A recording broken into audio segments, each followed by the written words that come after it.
Punjab Ekta party ਦੇ ਪ੍ਰਧਾਨ ਸੁਖਪਾਲ ਸਿੰਘ ਖਹਿਰਾ ਨੇ ਅੱਜ ਹਿੰਦੀ ਦੇ ਵਿੱਚ ਆਪਣੀ ਭੜਾਸ ਕੱਢੀ ਹੈ, ਉਹ ਵੀ ਕੇਂਦਰ ਸਰਕਾਰ ਅਤੇ ਭਾਰਤੀ ਮੀਡੀਆ ਦੇ ਖਿਲਾਫ। ਇਸ ਵਿੱਚ ਬੋਲਦਿਆਂ ਸੁਖਪਾਲ ਸਿੰਘ ਖਹਿਰਾ ਨੇ ਭਾਰਤੀ ਮੀਡੀਆ ਨੂੰ ਕੋਸਿਆ। ਉਹਨਾਂ ਦਾ ਕਹਿਣਾ ਹੈ ਕਿ ਲਗਾਤਾਰ 3 ਮਹੀਨਿਆਂ ਤੋਂ ਸੁਸ਼ਾਂਤ ਸਿੰਘ ਰਾਜਪੂਤ ਦਾ ਮੁੱਦਾ ਹੀ ਮੀਡੀਆ ਦੇ ਵਿੱਚ ਛਾਇਆ ਹੋਇਆ ਹੈ, ਜਦਕਿ ਬਾਕੀ ਸਾਰੇ ਮੁੱਦਿਆਂ ਨੂੰ ਦਰਕਿਨਾਰ ਕਰ ਦਿੱਤਾ ਗਿਆ ਹੈ। ਖਹਿਰਾ ਦਾ ਕਹਿਣਾ ਹੈ ਕਿ ਭਾਰਤ ਦੇ ਵਿੱਚ ਬਹੁਤ ਸਾਰੇ ਅਜਿਹੇ ਮੁੱਦੇ ਨੇ ਜਿਨ੍ਹਾਂ ਨੂੰ ਲਾਈਮਲਾਈਟ ਦੇ ਵਿੱਚ ਲਿਆਂਦਾ ਜਾਣਾ ਚਾਹੀਦਾ ਹੈ ਅਤੇ ਸਰਕਾਰਾਂ ਤੱਕ ਆਵਾਜ਼ ਪਹੁੰਚਾਉਣੀ ਚਾਹੀਦੀ ਹੈ।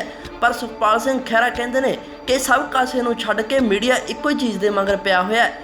ਸੁਖਪਾਲ ਸਿੰਘ ਖਹਿਰਾ ਨੇ ਕਿਵੇਂ ਹਿੰਦੀ ਦੇ ਵਿੱਚ ਭਾਰਤੀ मीडिया ਅਤੇ केंद्र सरकार ਨੂੰ ਰੱਜ के कोसिया, तुसीं खुद ही देख लाओ। दोस्तों, मैं सुखपाल सिंह खैरा पंजाब का एक एमएलए हूं और विपक्ष का नेता रह चुका हूं पंजाब विधानसभा में।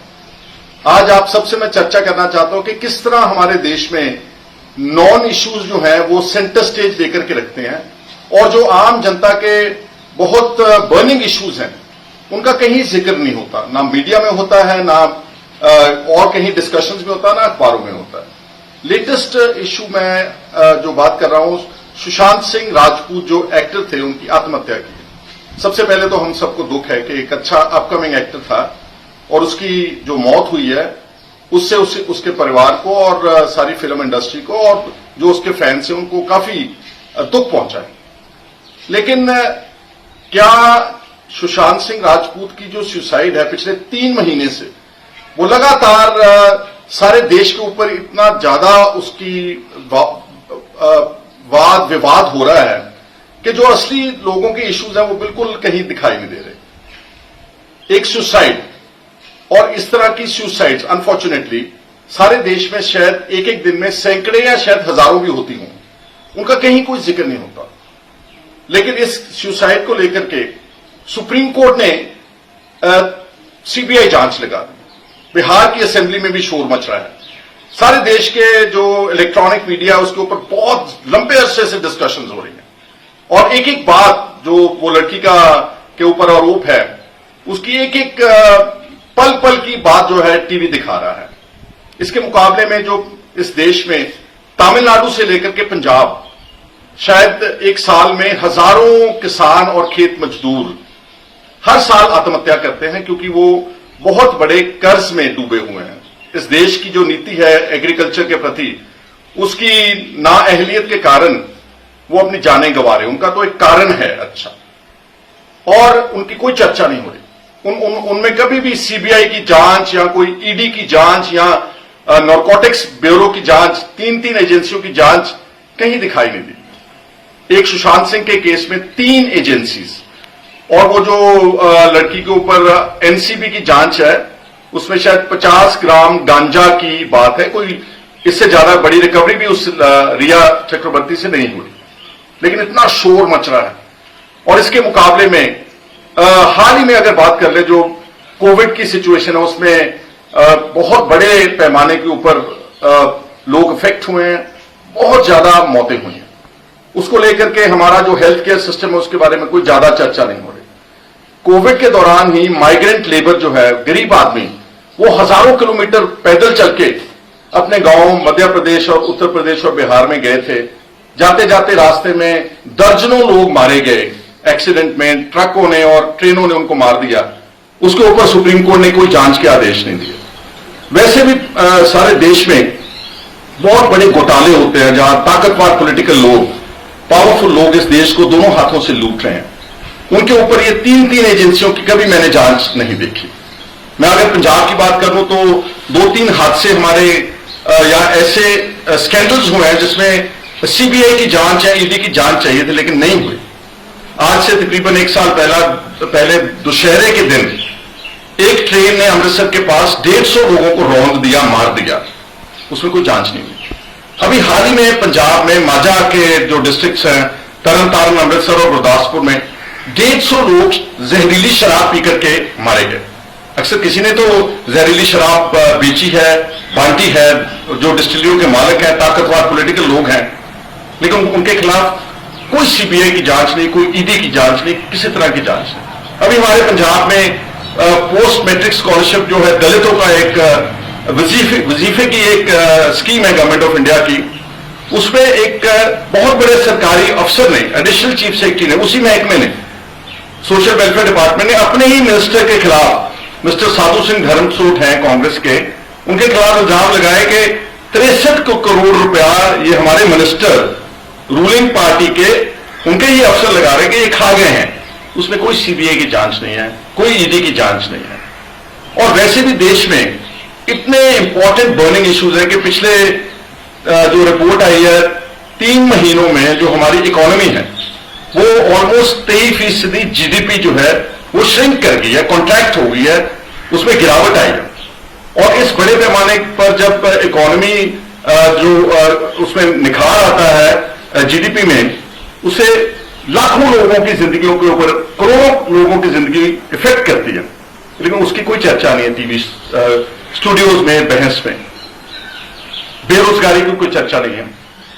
किसानों की मैंने बात की कि अभी भी किस तरह बहुत बड़े पैमाने पर जो 3 ऑर्डिनेंस लेकर आए मोदी साहब की सरकार, जिसमें किसानों को खदशा है कि मिनिमम सपोर्ट प्राइस खत्म होगी और उससे हमारा, और उसको प्राइवेटाइज किया जा रहा है सारे सिस्टम को। उसमें अंबानी, अडानीज और ताकतवर जो कॉर्पोरेट हाउसेज हैं उनको एग्रीकल्चर सेक्टर की खरीद में बैकडोर एंट्री दी जा रही है, उस पर कोई बहस नहीं है। रोजाना हजारों की तादाद में किसान सड़कों के ऊपर उतरे हुए हैं, लेकिन कहीं छोटी मोटी सी खबर दिखा करके एक आधी लाइन प्रिंट मीडिया में आती है, इससे ज्यादा कुछ नहीं होता। हमारे देश का जो हेल्थ केयर सिस्टम है, जो हमारी देश की एजुकेशन, पढ़ाई की जो सारी व्यवस्था है, वो तकरीबन वो खत्म हो चुकी है और सारा कुछ ही प्राइवेटाइज हो गया। गरीब आदमी की पहुंच से बहुत दूर हो गई अच्छी शिक्षा भी और अच्छे इलाज का व्यवस्था। और अभी डेवोस स्विट्जरलैंड में एक इकोनॉमिक समिट हुई इंटरनेशनल, उसमें एक बहुत बड़ी एजेंसी है, उसका नाम है ऑक्सफैम। उस ऑक्सफैम ने वो सारी दुनिया की आर्थिक सिचुएशन को, इकोनॉमी को स्टडी करती हैं और खास तौर के ऊपर थर्ड वर्ल्ड कंट्रीज हैं, इनके ऊपर वो रिसर्च करती हैं। तो ऑक्सफैम ने रिपोर्ट दी है इसी साल कि जो भारत है, चाहे वो देश गरीब है, लेकिन सबसे ज्यादा बिलियनर्स इसी देश में हैं। और उन्होंने ये भी रिपोर्ट में कहा है कि जो इस देश के ताकतवर अमीर लोग हैं, जैसे अंबानीज हैं, अडानीज हैं, टाटाज हैं, बिरलाज हैं, महिंद्राज हैं, 1% लोगों के पास इस देश का 73% सरमाया उनके पास जमा है, इकट्ठा है, पूंजी। तो आप अंदाजा लगा लें कि बाकी 99% लोगों के पास केवल 27% जो सरमाया और जो वेल्थ है इस देश की साधन है। तो क्या इतना बड़ा जो है फर्क है अमीरों और गरीबों में, और ये फर्क जो है बढ़ता चला जा रहा है, लेकिन इसके ऊपर कोई बहस सार्थक किसी स्टूडियो में, कहीं अखबारों में मैंने तो कोई पॉजिटिव डिस्कशन आर्गुमेंट नहीं सुना। और मैं आपको ये बोलना चाहता हूं, आप जानते भी हैं कि जितने भी बड़े टेलीविजन चैनल्स हैं, या तो ये पॉलिटिकली पावरफुल लोगों के चैनल्स हैं, या फिर ये कॉर्पोरेट घरानों के ही चैनल्स हैं।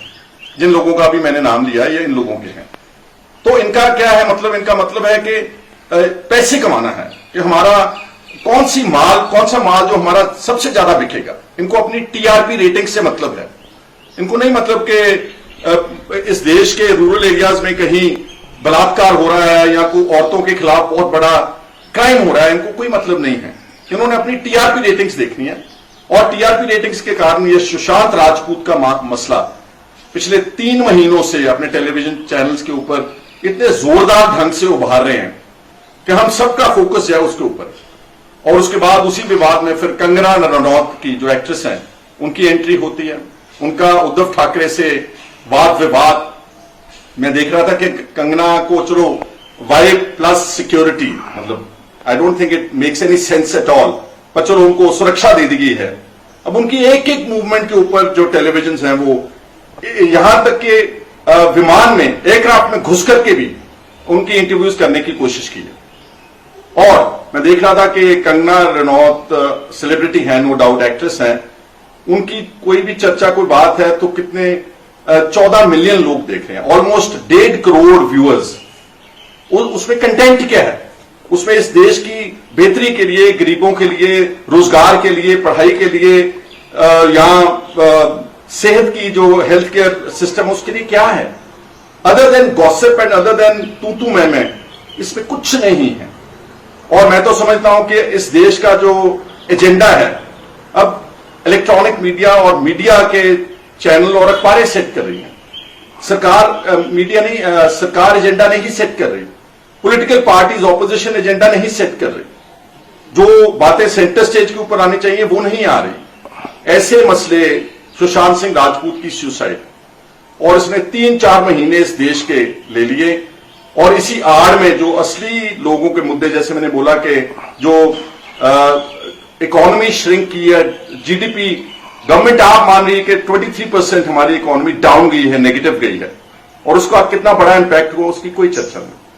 तो मैं तो यही सिर्फ कहना चाहता हूं कि ठीक है, देखना पड़ता है टीवी चैनल्स और सारी की बात, सबकी बात सुननी पड़ती है, बट डेफिनेटली एक बात पक्की तय है कि हमारा देश नॉन इश्यूज के ऊपर, नॉन प्रोडक्टिव इश्यूज के ऊपर, जो चीजें किसी की जिंदगी को बेहतर नहीं बना सकती, उनके ऊपर चर्चा हो रही, और जो देश की तरक्की हो रही है, ऑफकोर्स ये नहीं मैं बोल रहा, लेकिन काफी हद तक देश की तरक्की शहरों तक लिमिटेड है। बड़े बड़े मॉल्स बन गए हैं, बड़े बड़े 8 लेन हाईवेज बन गए हैं, सारे टोल रोड्स हैं, लोग अपनी जेब से पैसा देकर के वहां चल रहे हैं। लेकिन जो असल इश्यूज हैं कंट्री साइड के, रूरल इंडिया के गरीब आदमी के, अभी भी बहुत गुर्बत है इस देश में। दो वक्त की खाने के लिए मोहताज हैं लोगों के पास, गरीबों के पास अभी कपड़ा नहीं है, मकान तो बहुत दूर की बात है, बहुत लोग अभी स्लम एरियाज में रहते हैं। और बहुत इंपॉर्टेंट इश्यूज जो पार्लियामेंट में और वहां डिस्कस होने चाहिए, वो टीवी स्टूडियोज में इस तरह की बहस को लेकर के उसको डिफ्लेक्ट कर रहे हैं, और अपने पैसे तो अपनी टीआरपी बढ़ाने के चक्कर में, अपना माल बेचने के चक्कर में हम सबको और हमारे सबके इश्यूज जो बने हैं उनको नजरअंदाज किया जा रहा है। यही मेरा आज का मुद्दा था। वैसे तो पंजाब में हम नॉर्मली पंजाबी में बात करते हैं, लेकिन क्योंकि आज मैंने सोचा कि सारे देश की बात है, और इसमें आज मैंने अपना हिंदी बोलने की कोशिश की है। हमारी हिंदी आपको मालूम है कि पंजाब की मिक्स्ड होती है, पंजाबी टाइप हिंदी होती है। अगर आपको लगा कि उसमें कोई कमी है तो मैं उसके लिए माफी मांगता हूं। आप सबका हमारे साथ जुड़ने के लिए बहुत बहुत शुक्रिया। एक बार फिर Sukhpal Singh Khaira, MLA Punjab and former leader of the opposition, आपका धन्यवाद करता हूं।